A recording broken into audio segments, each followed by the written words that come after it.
What is going on, everyone? My name is Thomas Minert. I am an agent with Remax Precision, and this is Thomas Talks on Thursday. This is a live stream that I do, hopefully weekly, where I talk about real estate news, real estate topics that you guys are interested in, local Des Moines news that I think you guys might find interesting. But in general, I want to get on here weekly to have a conversation with my friends, family, followers, and talk about things that you guys are interested in. So this is completely live. If you're watching this right now, you can go ahead and comment on the video and I will answer any questions that you guys have live, as long as it is real estate related, Des Moines related, anything that you guys are curious about and want to know my opinion on. Do not be afraid to comment. The idea is to have a conversation about stuff that you guys are interested in. So do not be afraid to comment. And let's get started. I'm going to start with some news about the Sphere real estate team, which for those of you who don't know, the Springer Brothers real estate team has been renamed, and we've gotten a lot of extra agents onto the team. It's really, really exciting. And one of the exciting things is this service that we are going to be adding on. So we have a partnership with a whole bunch of different contractors that do different projects on homes. And we are specifically helping you with the need of, sometimes sellers have projects that they want to do on the home before they list, or they have projects that come up through inspection that need to be done, but they don't have quite the cash to get the project done. So we have a partnership with all of these companies that you can see here, and we can get that work done for you, and it'll be paid out of your proceeds of the sale of your home. No financing, and it'll just get paid off later out of your proceeds, so you don't have to take cash out of the pocket until your sale of your home closes. So I think this is really, really exciting. Inspection issues normally come up. It's a common issue, and the seller really, really wants to say yes, but they're just in too tight of a bind cash-wise to make that happen. This gives them opportunity to be courteous to a buyer or make a deal not fall apart, but not feel so strapped for cash. So if you have more questions about that, do not be afraid to reach out to me and I can give you more details. The other scenario would be is you have some smaller projects like flooring, paint, or maybe even some bigger projects like a kitchen remodel or a bathroom remodel that you know would make your home sell quicker or for more money. I can also give you advice on what kind of projects you would want to do with that type of thing, but these companies will get that work done for you and you do not pay for it until your home sells. So if that is something you're interested in, do not be afraid to reach out and ask me any questions you have, and I can talk to you about it in more detail. But that is something we're very, very excited to talk about. But let's get into, I posted yesterday asking for people's comments saying, hey, the next home you buy, what are your must-haves? This is going to be kind of a quicker episode, but I think this could be interesting for people because asking people what they're most looking for in the next home can tell you where people see value. It can also give you an idea on maybe projects you want to do on your home, or it can give you an idea of what you should be looking at when you purchase your next home. I think these questions are always very, very interesting. So I'm going to go through them. I'm going to try to give maybe my opinion on whether it actually adds like physical value to a home. I'm going to give my experiences as far as how often this type of stuff comes up. And then at the end, I have a survey that Zillow did that asks people basically it's the same exact question. So let's get into it. Let's look at some of the comments and see what some people asked. And this also can give you an idea if you're looking to purchase a home. It could give you plenty of different viewpoints from buyers as far as what they're looking at and what they think is important. I know a lot of people don't think about this when they are purchasing a home, but at some point in time, that home you're purchasing, you're going to have to resell. So you have to know what people like or don't like as far as how easy is it going to be for me to resell this home after I purchase it. Unfortunately, that is something you have to think about. So let's go through it. Kristen Rutledge commented saying they want a main floor half bath for the guest. this is a big one that I see, and it's not very uncommon, but you'll see a lot of two-story homes that don't have that half bathroom on the main floor. Maybe the basement's finished and there's a bathroom down there, great. Upstairs, obviously, where all the bedrooms are, there's a bathroom up there, but it is very inconvenient to have no bathroom on the main floor where a majority of your guests are. They have to walk upstairs to your bedrooms to go to the bathroom up there, and it just becomes kind of cumbersome. And honestly, I don't know if any of you guys get weird like this, but it just kind of becomes uncomfortable. Your guests are going upstairs to where all your bedrooms are, where it's more of a private space. So it is something to think about, and it is something I point out to people often when they're looking at two-story homes, because if it does not have that half bath on the main floor, I always try to point out how awkward that can sometimes be. So Alicia Floyd commented saying they want a fenced-in yard, main floor laundry, and at least 2 bathrooms. The fenced-in yard, I know Alicia is pointing this out because she has dogs, and it is very, very convenient to have a fenced-in yard if you have a dog. The other one that often gets pointed out is, do you actually have a door that you can easily just open the door, let the dogs out, and let them into that fenced-in backyard? The other one I've heard that is important for people that have dogs is some sort of window on the back of the house where you can easily look and see your dog and make sure that they're not doing anything stupid or anything like that. But fenced-in yard is very, very common. And anyone that talks to me about potentially adding a fenced-in yard, I think that project is 100 out of 100 times worth your time. I think at the very least, you're going to get the money you put into that back. And it'll help your house sell a lot easier, because people that are looking for that, I don't necessarily not send them homes that aren't fenced in, but the second they see that fence, it just becomes that much more convenient, because that's one project that they don't have to do. And it is becoming a very, very common thing that something people want. Even if they have young kids, a privacy fence in the backyard adds a ton of value too. Main floor laundry. This is a very, very common request as well. Or if it's a 2-story home, laundry on the upstairs. Life gets so much easier if you have a main floor laundry or a second floor laundry. The only warning I give to people on that is you have to be even more paranoid, making sure your water supply line is firmly attached, because if you have a second floor laundry and that thing disconnects and sprays water all over your house, you're doing a lot of damage. But it is a really, really nice convenience to have. If you're watching and you see any of these that are also something you were looking for, don't be afraid to comment and join the conversation in that way as well too. We will get going here in just a second. It's 2 bathrooms. This is a very, very common one. You would be shocked how much value is added from going from that first bathroom to that second bathroom, because basically everyone wants multiple bathrooms. It is so, so common. And it's kind of funny, because when we go to the Zillow poll, you will see that. I don't know if it came up. So Tyler Thompson commented saying, no previous pets. We love them. Yes, we do love pets. People love their pets, but they do what pets do. So this is something to keep cautious of too. I have sellers maybe not be aware of this or need it pointed out by someone else, because at some point in time, you do just kind of become nose blind. Pets bring an odor. And if you're going to have the responsibility of a pet and have the responsibility of owning a home, you need to be very, very cautious of making sure when you do get ready to list, mitigating that smell as much as possible and repairing any of the damage that the pets might have done. I've never specifically had a buyer request to only see homes that didn't have pets, but I have had buyers go into showings and there was some sort of odor, and that turned them off. And it's just one of those projects that's really, really hard to tell if you're going to be able to even completely mitigate it. So it is a very interesting issue that comes up sometime, and something to be very, very cautious of. Let's keep rolling. We had a bunch of comments on this too, so I really appreciate everyone.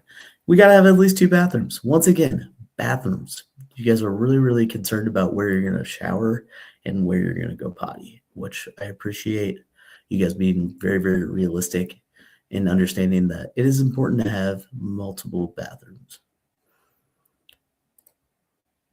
Laundry access from the master. This is an upgrade I would love to have, is to have one, I would love to have a dedicated laundry room. And two, if it was right next to my primary bedroom, that is the dream, because that is another level of convenience that Alicia commented about it being on the main floor. So main floor office and primary bedroom, walkout basement. This is going to be one interesting, and anyone that's watching, I would love for you guys to comment. How important is that walkout basement? I've seen some comps that suggest a walkout basement is worth quite a bit.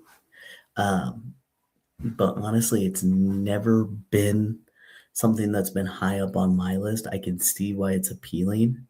But it's really, really interesting to me how much value it seems to add to a property. Main floor office and primary bedroom. If you're going to have a 2-story home, you'd be surprised on how much of an upgrade it can feel like if you do have a bedroom on that main floor. But if that's kind of a buyer to buyer specific thing, I don't know if that's a real trend. So check in other sources to see if there's not any comments. Cassie wants for her a covered porch, and for the husband, a shop. Having a dedicated workspace for people that are handy is a big plus for that specific type of buyer. And honestly, I've seen a pretty good return on people that have like either a third stall at their garage or a separate shed that is actually a workable area, not just some musty, dingy hornet's nest that stores lawn equipment. Or if it actually has power set out to it, there's people that just go absolutely nuts for that. And that is a really, really big plus. Covered porch, that's another dream right there, is to not only have that deck or entertaining space off the back, but have it be covered, especially on a day like this where it is raining and there's nothing more fun than sitting in a covered porch, enjoying a drink and reading a book, listening to the rain in the covered porch. That's a great feeling. And if you have a deck, you don't get to enjoy it today like that without a covered porch. So Alma is looking for a contractor or a builder that's easy to work with. That is the dream. I would talk to real estate agents to see what experiences they have with the builder that you're looking at. And I would read any reviews you can find online. Take them with a grain of salt when reading reviews about builders online. But it's definitely, those are 2 good places to start to learn if a contractor is easy to work with, and ask that specific question to, like, what are your experiences when this builder had a warranty issue come up? What are your experiences when an inspection issue came up? Were they easy to work with as far as fixing it? And just clarifying all that. We got fenced-in backyard again. Very, very common. Related to having a fenced-in backyard, they want no HOA because that is one of the requirements of an HOA lot. Unfortunately, if you're looking at newer construction, it is pretty hard to find a newer development that doesn't have an HOA. It's not impossible, but it's very, very uncommon. But you can find an HOA that will allow you to have a fence and everything like that. And there's even some developments in the Des Moines area that are townhomes that allow a fenced-in backyard. And if you want to know more about that, message me. I can definitely send you in the right direction, because that is one that is not easy to search online. You got to do quite a bit of digging to find that, but that does exist in case anyone is interested. Windows that actually open. This is an interesting one because For those of you that don't know, there's only by code certain windows that have to open in a house.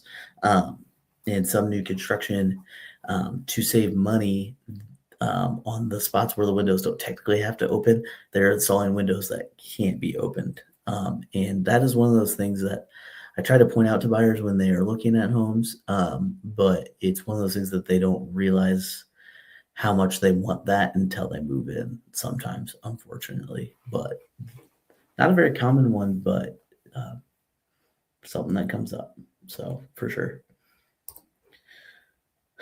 Jared wants a deck. Jared, you got to dream bigger. You got to get that covered porch, like they were talking about there. But yeah, deck off the backyard is pretty awesome. Decks add value as well too, especially if it is a nice deck. Definitely something to look at. Okay, so I'm gonna make this bigger. Let's see this. We've got more important home features for buyers.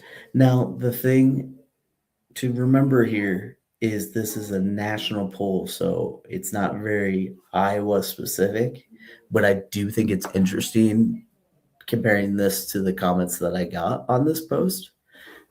So let's read through this here really quick.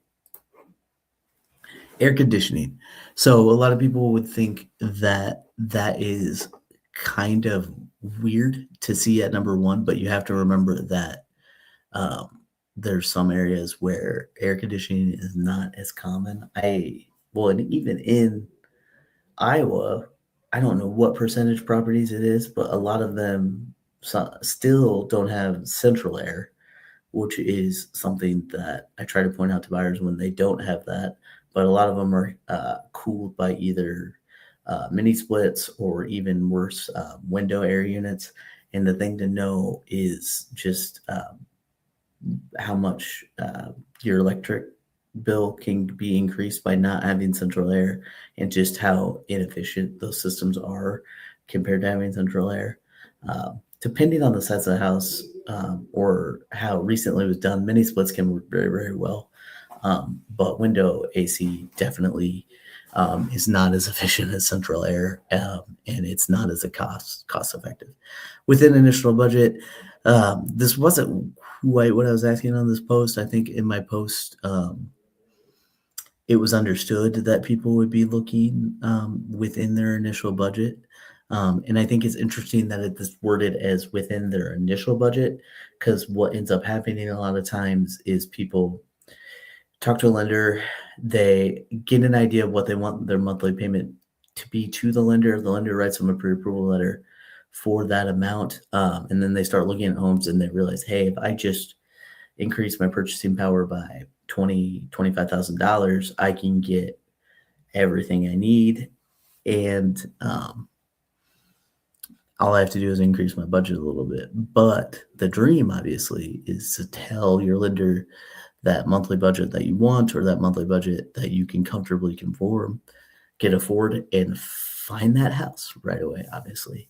But those are kind of some things that you just don't really know until you talk to someone like me or a lender that I can recommend you to, and start figuring out what your budget would be, and seeing if what you need matches up really, really well with that initial budget. So it's definitely something to think about.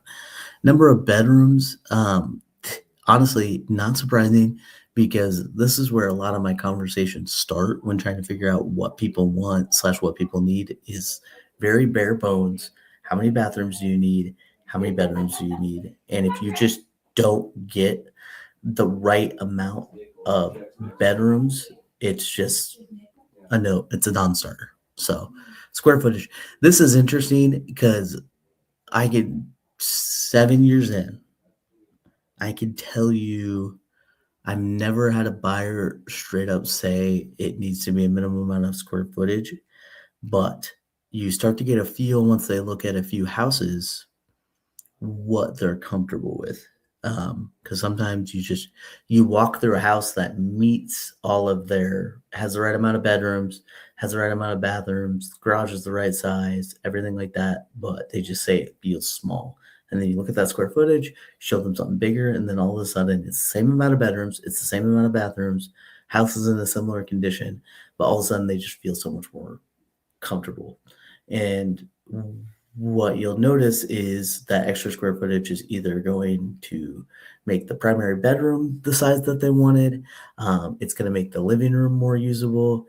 It's going to make the kitchen more usable. That added space is going in somewhere where that previous home just didn't work. Um, but once you start to get a better feel for, okay, Thomas, this worked, but this specific room was smaller, and then I can start figuring it out even more. And that's why a lot of times people always ask me how many homes you have to look at. And the truth of the matter is I've had buyers look at one home, offer, sold. And I've had buyers look at 62 homes, 68 homes, offer, sold. And you just don't really know until you know. But square footage and figuring out what rooms are most important are one of those reasons that looking at more homes helps, because you can start comparing A to B. What did I like about this? What did I not like? What is making it so I don't even want to offer on this home? So on and so forth. Private outdoor space. This is really, really interesting. And I kind of hinted at this before, but not only do I think a fence is really valuable, I think if you're putting in a fence, you should really, really think about putting in a privacy fence. Because one, not only do people want fences for their dogs, which I think is the main reason, and people can correct me if I'm wrong, but I think the main reason is people want a fenced-in backyard for their dogs. But the privacy fence makes it so much more appealing to spend more time back there for themselves. It makes it so much more comfortable for them to have their kids hanging out back there and everything like that. Floor plan, that's a pretty vague one, but that doesn't surprise me that that's high on the list. I'm going to remove that. Okay. And then potential to increase value. So this is kind of what this whole episode has been about when I've been showing you these things. All of these things that people are mentioning, if you add this to your house, or your house that you're looking at purchasing has some of these things, these people automatically see your home as more valuable. So I hope that kind of helps. And you can go back and watch this episode again. And I mean, I can have long, long discussions with you about what does and doesn't add value. I can have long discussions about neighborhoods or cities I would look at if I were looking at the potential to increase value, areas that I think are good. This is all be stuff that I love to talk about. And don't be afraid to reach out to me if you are thinking about starting that home search, or if you want to know about how that transition from selling your first home to purchasing one. There are multiple routes to go about that. And I can help game plan with you, set up a timeline with you, and make you feel super, super comfortable with the process. But otherwise, I really, really appreciate everyone for participating. I had tons of comments on that last post, so I really, really appreciate that. If you are watching this later, do not be afraid to comment with any questions that you have that you want me to answer next week. I will be live next week, and I hope you guys all stay dry from the rain. Thank you.